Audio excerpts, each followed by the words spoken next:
தமிழ்நாடு பயன்பெறுவதற்காகவே அமெரிக்க பயணத்தை மேற்கொள்வதாக முதலமைச்சர் மு.க.ஸ்டாலின் தெரிவித்திருக்கிறார். தமிழ்நாடு சிறக்க அயல்நாட்டிற்கு சிறகு விரிக்கிறேன், உங்கள் வாழ்த்துகளுடன் பறக்கிறேன் என்றும் முதலமைச்சர் மு.க.ஸ்டாலின் தெரிவித்திருக்கிறார். தமிழ்நாட்டின் தொழில் வளர்ச்சி அடுத்து வரும் பல தலைமுறைகளுக்கு பயன் தருவதாக இருக்க வேண்டும் என்பதுதான் இந்த பயணத்தின் நோக்கம் என்றும், கடல் கடந்து சென்றாலும் கவனமெல்லாம் தமிழ்நாட்டின் மீதுதான் என்றும் முதலமைச்சர் மு.க.ஸ்டாலின் தெரிவித்திருக்கிறார். அமெரிக்க வாழ் தமிழர்களை சந்திப்பது எனக்கும் அவர்களுக்கும் மிகுந்த மகிழ்ச்சி தரும் நிகழ்ச்சியாக இருக்கும் என்றும் அவர் தெரிவித்திருக்கிறார்.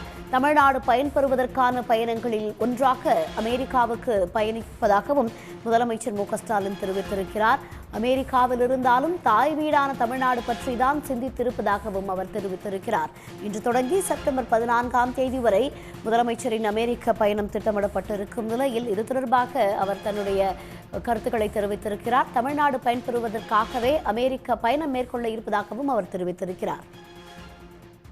இது குறித்த கூடுதல் விவரங்களுடன் இணைகிறார் செய்தியாளர் அன்புச்செல்வன். அன்புச்செல்வன், முதல்வரின் அமெரிக்க பயணம் குறித்து விரிவான தகவல்களை பதிவு செய்யுங்க. கடல் கடந்து சென்றாலும் கவனம் எல்லாம் தமிழ்நாட்டில் தான் இருக்கிறது என்று முதலமைச்சரும் திமுக தலைவருமான மு.க.ஸ்டாலின் கடிதம் எழுதியிருக்கிறார். பலரும் பல்வேறு விஷயங்களுக்கான பயணங்களை மேற்கொள்வார்கள். ஆனால் நாம் மேற்கொள்ளக்கூடிய பயணம் என்பது மிக முக்கியமான பயணமாக இருந்து கொண்டிருக்கிறது. கடந்த ஆட்சி காலத்தை பொறுத்தவரை தொழில் வளர்ச்சியை மீட்டெடுத்து அதற்கான முதலீடுகளை ஈர்ப்பார்கள் என தெரிவிக்கப்பட்டுள்ளது. ஆனால் திராவிட மாடல் ஆட்சி வந்ததற்கு பின்பாக தமிழ்நாட்டில் தொழில் வளர்ச்சிக்கென்றே கொள்கைகள் வகுக்கப்பட்டு பல்வேறு துறை சார்ந்த முதலீடுகளை ஈர்த்து வருகிறோம். அதன் அடிப்படையில் தான் பல்வேறு நாடுகளுக்கு பயணித்துக் கொண்டிருக்கிறோம். உலகளாவிய பொருளாதார சூழலில் உள்ள போட்டிகளை கருத்தில் கொண்டு தமிழ்நாடு அரசு செயல்பட்டு வருவதாகவும் முதலமைச்சர் மு.க.ஸ்டாலின் தெரிவித்திருக்கிறார்.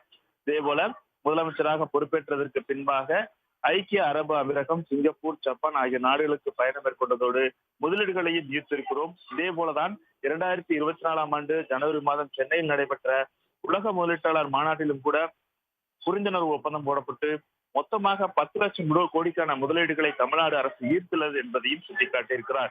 இந்த புரிந்துணர்வு ஒப்பந்தங்களை செயல்படுத்தக்கூடிய விதமாக ஒருங்கிணைப்பு பணிகளை மேற்கொண்டு அவற்றை முறையாக கண்காணித்து தொழிற்சாலைகளை தொடங்குவதோடு மட்டுமல்லாமல் வேலை வாய்ப்புகளை அமைக்கக்கூடிய பணிகளையும் திராவிட மாடல் அரசு மேற்கொண்டிருக்கிறது.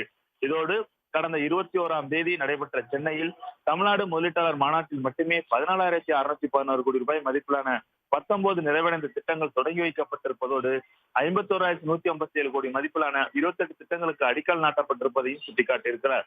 மேலும் 1,06,803 பேருக்கு வேலை வாய்ப்புகளும் உருவாக்கப்பட்டிருக்கிறது.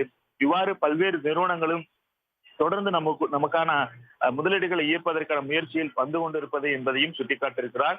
ஆகவேதான் திராவிட மாடல் அரசு தொடர்ச்சியாக மேற்கொள்ளக்கூடிய முயற்சிகளால் பல்வேறு மாவட்டங்களில் கடந்த 3 ஆண்டுகளில் மட்டும் நேரடியாகவும் மறைமுகமாகவும் 31 லட்சம் பேருக்கு வேலைவாய்ப்புகள் தரப்பட்டிருப்பதையும் சுட்டிக்காட்டியிருக்கிறார். புரிந்துணர்வு ஒப்பந்தங்களை போடுவதோடு மட்டுமல்லாமல் அதில் முதலீட்டாளர்கள் தொழில்களை தொடங்குவதற்கு தேவையான ஏற்பாடுகளை செய்யக்கூடிய வகையில் அரசு செயல்பட்டுக் கொண்டிருக்கிறது. அந்த அடிப்படையில் தான் 1 டிரில்லியன் அமெரிக்க டாலர் பொருளாதாரத்தை இலக்குடன் பயணித்து வரக்கூடிய நிலையில் இதற்காக அமெரிக்க பயணம் மேற்கொள்வதையும் சுட்டிக்காட்டியிருக்கிறார். இந்த பயணத்தின் பொழுது ஆகஸ்ட் 31ஆம் தேதி புலம்பெயர்ந்த தமிழர்களை சந்தித்து பேசுவது, 2ஆம் தேதி சான் பிரான்சிஸ்கோவிலிருந்து சிகாகோ செல்வதாகவும், 10ஆம் தேதி முக்கிய நிறுவனங்களை சந்தித்து தமிழ்நாடுகளுடைய முதலீடுகளை ஈர்ப்பதற்கான அழைப்பு விடுப்பதோடு மட்டுமல்லாமல் ஃபார்ச்சூன் 500 நிறுவனத்தின் தலைமை நிர்வாகிகளை சந்தித்து உரையாட இருப்பதாகவும் முதலமைச்சர் சுட்டிக்காட்டியிருக்கிறார். செப்டம்பர் 7ஆம் தேதி சிகாகோவில் தமிழர்களுடன் ஒரு மாபெரும் சந்திப்பு நடைபெறுவதையும் சுட்டிக்காட்டியிருக்கிறார். இது போல பல்வேறு பயணங்கள் நடைபெற்றிருக்கிறது. அதிலும் குறிப்பாக 1971ஆம் ஆண்டு உயர்நிலை தலைவர் தமிழ்நாட்டினுடைய முதலமைச்சராக இருந்த கலைஞரும் கூட சிகாகோ பல்கலைக்கழகத்தின் அரசியல் மன்றத்தில் உரை நிகழ்த்தியிருக்கிறார். அவருடைய மனசாட்சியான முரசொலி மாறனும் கூட அந்த பயணத்தில் உடன் இருந்ததையும் சுட்டிக்காட்டியிருக்கிறார்.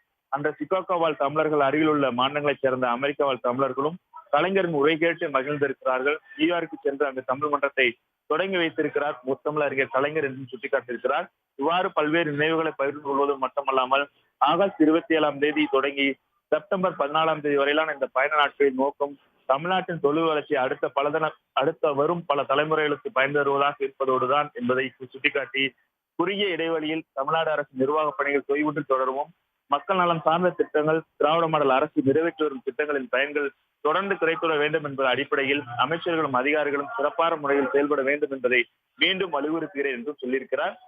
ஆகவே செப்டம்பர் 17ஆம் தேதி நடைபெறவிருக்கக்கூடிய கட்சியினுடைய பவளவள ஆண்டில் முப்பெரும் விழா எழுச்சியுடன் நடத்துவதற்கான பணிகளை இப்போதே தொடங்கியிருப்பீர்கள் என்பதையும் சுட்டிக்காட்டி ஒரு நீண்ட பதில்களை அளித்ததோடு மட்டுமல்லாமல் கட்சியின் பணிகள் அனைத்தையும் கலைஞர் உடன்பிறப்புகளான உங்கள் மீது உங்களில் ஒருவனான எனக்கு நிறைய நம்பிக்கை இருக்கிறது. அந்த நம்பிக்கையின் செயல்வடுவாக மாறுவதை ஒவ்வொரு நாளும் தொடர்பு கொண்டு விசாரிப்பேன், பணிகளையும் கண்காணிப்பேன்.